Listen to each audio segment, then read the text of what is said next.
Many years ago, there was a young lady. She had come to camp and she had had brain cancer, and some of her brain had to have surgery and be removed. She had trouble walking and talking, and one day she came to me and asked me in her own way if we could walk for a moment, and we went for a walk out by the horses, which she loved. And while we were walking, she extended her hand and handed me a crumpled dollar bill. And she said, "You know, Dave, I don't have much, but I would like to be a part of the ministry of Silver Birch Ranch. I would like to have some kind of part in helping young people know Jesus Christ." I have had the privilege of watching God provide for this ministry since 1967. Back in '68, the first summer, I was 11 years old. I was able to watch things happen that you can't believe happened. A camp that was being provided for young people. People that would step up to the plate and help, whether they be plumbers or electricians. Throughout all of our history, people have had the burden to join us in the mission of knowing Christ and making Him known. When we started the year-round work, there were 4 things I wanted to focus on. I wanted to focus on always being effective at knowing Christ and making Him known. I wanted to focus on being a safe place. Safe physically, safe emotionally, safe sexually for people, so that every young person that came here was safe. I wanted to focus on being a fun place where there was laughter, activities, excitement for people, because relationships are built when you do things together, adults and children, intergenerational. I wanted to be an affordable place, because what good is a ministry to children and young people that can't afford to come? We have trusted God through the years to meet these finances. Never in all of the years of Silver Birch Ranch have we had somebody that is just focused on finances.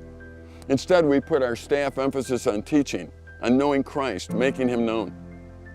And God has taken care of us by putting the burden in people's hearts to join what we're doing and fund the various projects and take care of the lack of extra that we have in our general budget.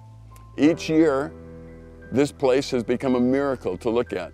It reminds me of Elijah on Mount Carmel, when he actually was about to ask God to call fire down from heaven. Before he did it, he went and he doused that altar with water. Let's make it a little harder so you make sure that the people around you know that God has done this. Silver Birch Ranch, for many years, has not turned away a child or a young person because they couldn't pay. We've taken everybody who has asked us to come, and we have trusted God that He would work through His people to fund the place.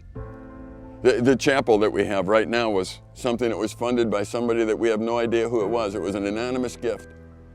An anonymous gift of $250,000 before we were even planning the chapel. That $250,000 didn't finish it, but another young lady did help. She was a young lady that came here as a camper when she was probably in 3rd, 4th, 5th grade. She came from a home in Chicago, a dysfunctional home. And this place became a place where she would connect relationally with God and with adults who cared about her. In the long term, after this anonymous gift came, I would get an envelope. It'd be a certified letter from this young lady. In it would be a check for $100,000. A little while later, when we ran out of funds, all of a sudden there's another certified letter from her, $85,000. We didn't seek it from her. We didn't have major campaigns. We let people know we were building a chapel. Throughout the years, we have been a place where people can walk around and each building tells a story of God's faithfulness. Each life tells a story of His faithfulness. This young lady's life was transformed by what happened in the old chapel that sat on the place where the new chapel sits today. And she wanted to have a part in it.